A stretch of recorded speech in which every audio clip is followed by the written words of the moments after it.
booby trap burst in Vietnam War. Booby trap is a device that is intended to kill, harm, or surprise a person unknowingly triggered by the presence or actions of the victim.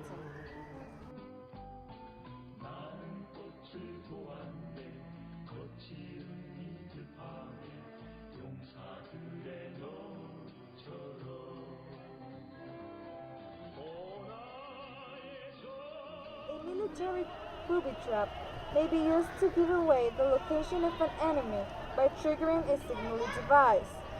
Most military booby traps involve explosives. It is generally disguised in some way so that it either cannot be seen or look harmless. It is hidden inside, behind, or underneath another object. In the hot war, it exploits an instinct for self-preservation. Punji sticks were hidden in a grassy area. When fired upon, passing soldiers unwilling taking over in the booby trap, throwing themselves down on the spikes.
Immediately after World War II, the Soviets created a sphere of influence in Eastern Europe, dominating the countries where the Red Army had pushed back the Nazis, which is why Winston Churchill famously said in 1946 that an iron curtain has descended across Europe. While the dates of the Cold War are usually given between 1945 and 1990, Stalin's distrust of the US and Britain kept growing as they refused to invade Europe and open up a second front against the Nazis, and some even said that the decision to drop the first atomic bomb on Japan was motivated in part by a desire to intimidate the Soviets. That sort of worked, but only insofar as it motivated the Soviets to develop atomic bombs of their own. They successfully tested their first one in 1949. From the beginning, the US had the advantage because it had more money and power, and could provide Europe protection what with its army and one of a K nuclear arsenal while Europe rebuilt. The USSR had to rebuild itself, and also they had the significant disadvantage of being controlled by Joseph Stalin. Dear Joseph Stalin, there was a great moment in your life at your first wife's funeral when you said, "I don't think I shall ever love again," and then later you had that wife's whole family killed. Putting aside the fact that you're responsible for tens of millions of deaths, I don't like you because of the way you treated your son Yakov. I mean, you were really mean to him, and then he shot himself, and he didn't die, and you said, he can't even shoot straight. And then later, when he was captured during World War II, you had a chance to exchange prisoners for him, but you declined. And then he died in a prison camp. You were a terrible leader, a terrible person, and a terrible father. Europe was the first battleground of the Cold War, especially Germany, which was divided into two parts, with the capital Berlin also divided into two parts.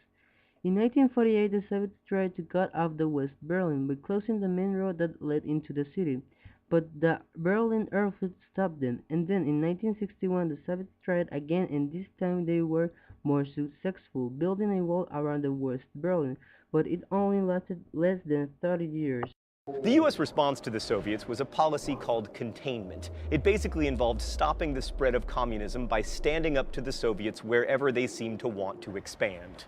In Europe, this meant spending a lot of money. First, the Marshall Plan spent $13 billion on rebuilding Western Europe with grants and credits that Europeans would spend on American consumer goods and on construction.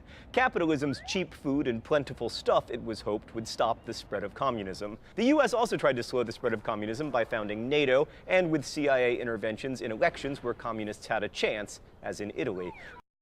But the Cold War never did heat up in Europe. Probably the most important part of the Cold War is the nuclear arms race. Both sides developed nuclear arsenals, the Soviets initially with the help of spies who stole American secrets. Eventually the nuclear arsenals were so big that the US and USSR agreed on a strategy called Man. The Cold War ended in 1991 with the economic decline of the USSR and the collapse of the Communist Party dictatorship in Europe. In other words, the collapse of the Soviet Union ended the Cold War in 1991.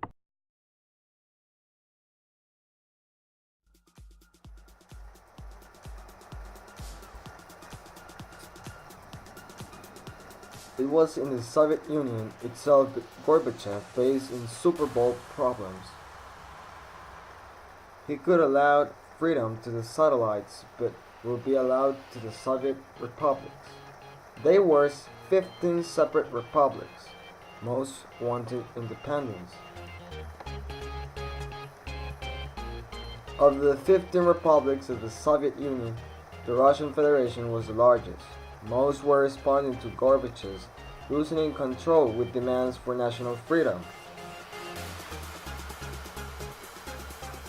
In the Baltic states of Estonia, Latvia, and Lithuania, annexed by Stalin in 1940, that demand was total independence.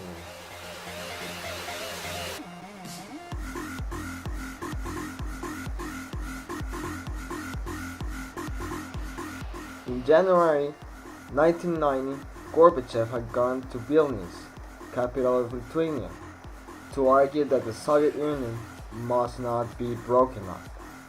Despite Gorbachev, the other Baltic states, Estonia, followed Lithuania's suit and also demanded independence.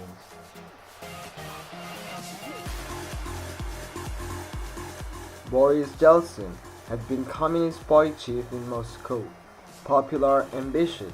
He now used economic discontent to weaken Gorbachev and the Soviet Union.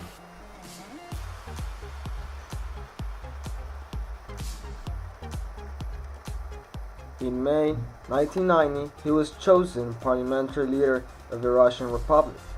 All that winter, Gorbachev was harassed by pressures from each side for reform and against it.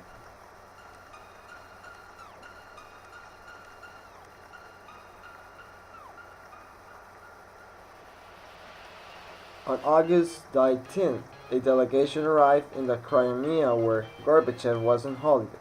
They demanded he declare a state of emergency and hand over power. He refused and was put under house arrest.